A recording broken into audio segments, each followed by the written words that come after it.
नमस्कार दोस्तों, आपका स्वागत है सर्वेश सर क्लासेस में। आइए आज हम बात करेंगे भारतीय संविधान से संबंधित प्रस्तावना के विषय में। तो प्रस्तावना के बारे में कुछ फैक्ट हम जान लेते हैं और उसके बाद कुछ महत्वपूर्ण सवाल करेंगे। प्रस्तावना को 13 दिसंबर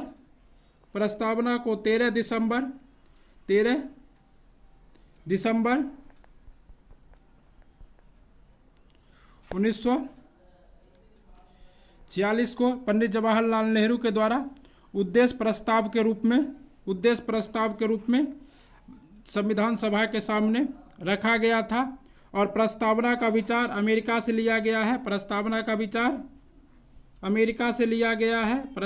विचार अमेरिका से और भाषा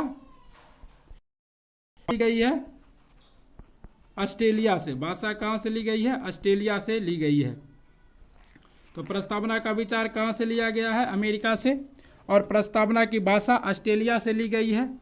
और जब जवाहरलाल नेहरू ने 13 दिसंबर 1946 को उद्देश्य प्रस्ताव के रूप में प्रस्तुत किया था तथा 22 जनवरी 1947 को इसे संविधान सभा के द्वारा स्वीकार कर लिया गया था। कब स्वीकार कर लिया था? 22 जनवरी 1947 को संविधान सभा के द्वारा क्या कर लिया गया था? स्वीकार कर लिया गया था। ठीक है दोस्तों, आगे बढ़ते हैं। हमारा सबसे पहला सवाल देखते हैं। निम्न शब्दों पर विचार करें। समाजवादी, प्रजातांत्रिक, सार्वभौमिक और धर्मनिरपेक्ष। सही शब्दों को विचारानुसार कर्म दीजिए। अब यहाँ पर ये सारे शब्द दिए गए हैं और सवाल है कि ये शब्द प्रस्तावना में किस क्रम में है। तो इसके लिए आपको प्रस्तावना याद होनी चाहिए। इसका सही जवाब होगा सी। जैसे कि सबसे पहले क्या है? तो सार्वभौमिक, उसके बाद है हमारा धर्मनिरपेक्ष और उसके बाद है प्रजातांत्रिक और उसके बाद है समाजवाद। उसके बाद क्या है? समाजवाद है। इसको इस तरह से देख सकते हैं, समाजवादी, पंथनिरपेक्ष, लोकतंत्रात्मक गणराज्य के रूप में घोषित किया गया है। ठीक ना। आगे के सवाल की ओर चलते हैं। भारत के संविधान के निर्माताओं का मत निम्नलिखित में से किसमें प्रतिबिंबित होता है? तो भारतीय संविधान के निर्माताओं का मत भारतीय संविधान के प्रस्तावना में उद्देशिका में वर्णित होता है। कहाँ वर्णित होता है दोस्तों? उद्देशिका में वर्णित होता है। आगे के सवाल की ओर चलते हैं। भारतीय संविधान की प्रस्तावना में भारत को किस रूप में घोषित किया गया है? तो भारतीय संविधान की प्रस्तावना में भारत को किस रूप में घोषित किया गया है?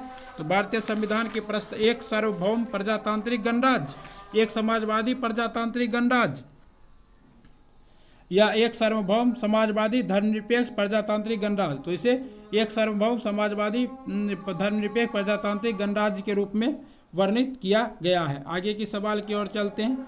निम्नलिखित में से किसने भारतीय संविधान की प्रस्तावना को हमारे संप्रभु प्रजातांत्रिक गणतंत्र की जन्म कुंडली कहा था? जवाहरलाल नेहरू, वल्लभ भाई पटेल, BR अम्बेडकर, KM मुंशी या महात्मा गांधी? तो ये कहे थे हमारे KM मुंशी जी। KM मुंशी जी ने कहा था कि ये राजनीतिक जन्मपत्री है। सुभाष कश्यप ने इसी तरह कहा था कि संविधान शरीर है तो प्रस्तावना उसकी आत्मा है। और BR अम्बेडकर ने प्रस्तावना को संविधान एक पवित्र दस्तावेज कहा था। ठीक ना। आगे के सवाल की ओर चलते हैं।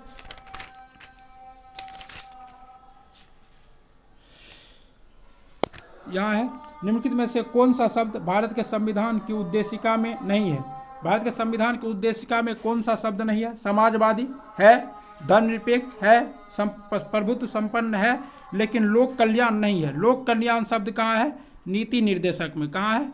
नीति निर्देशक में। लोक कल्याण कहाँ है? नीति निर्देशक में। लोक कल्याण कहाँ है? नीति निर्देशक तत्व में शामिल है लोक कल्याण।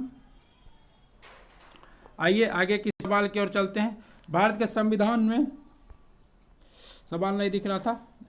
भारत के संविधान की प्रस्तावना में कितने प्रकार के न्याय, स्वतंत्रता, समानता एवं भ्रातृत्व का उसी क्रम में उल्लेख किया गया है? तो देखिए कितना उल्लेख किया गया है।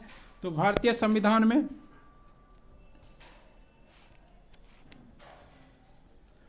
3, 5, 2, 1 या फिर 1, 3, 5, 2 या 2, 5, 3, 1 किस तरह से किया गया है? तो ये हमारा होगा, इसका सही जवाब होगा हमारा ए।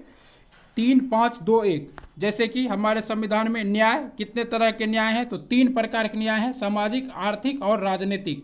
उसी प्रकार कितने तरह के स्वतंत्रता है, तो 5 प्रकार के स्वतंत्रता हैं। उसमें है आपको राजनीतिक, न्याय, विचार, अभिव्यक्ति, विश्वास, धर्म और उपासना की स्वतंत्रता। 5 प्रकार की स्वतंत्रता, कितने प्रकार की, 5 प्रकार की, और न्याय 3 प्रकार की। और समानता 2 प्रकार के हैं, और वो समानता है अवसर की स्वतंत्र समानता और प्रतिष्ठा की समानता। ठीक है। और उसके बाद क्या है, भारत एक प्रकार का है कि हम भारत के लोग, हम मतलब यहाँ पर एक ही प्रकार के हम सभी भारतीय क्या हैं, भारतवासी आपस में भाई हैं। किस बात के बाद फैसले में सर्वोच्च न्यायालय ने सर्वप्रथम घोषित किया कि उद्देशिका भारतीय संविधान का हिस्सा नहीं है। तो देखिए यहाँ भारतीय संविधान के उद्देशिका के संबंधित बहुत सारे विवाद हो चुके हैं, लेकिन यहाँ है क्वेश्चन, बेरूबारी, सज्जन सिंह, गोलकनाथ, केशव भारती। तो ये बेरूबारी विवाद में पहले सुप्रीम कोर्ट ने कहा क्या कि ये प्रस्तावना जो है ये संविधान का अंग नहीं है, ये संविधान का अंग नहीं है, बस प्रस्तावना एक संविधान का ऐसे प्रस्तावना है, संविधान का उद्देश्य है, लेकिन ये अंग नहीं है।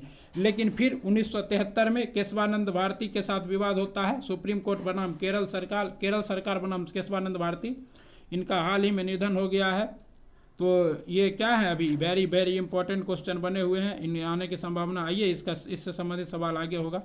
26 नवंबर 1949 को अंगीकृत भारतीय संविधान की प्रस्तावना में शब्द निम्नलिखित सम्मिलित नहीं थे। मतलब कौन सा ऐसा है जो भारत के प्रस्तावना के मूल संविधान में वर्णित शब्द नहीं थे? समाजवादी, पंथ निरपेक्ष, अखंडता और गणराज्य।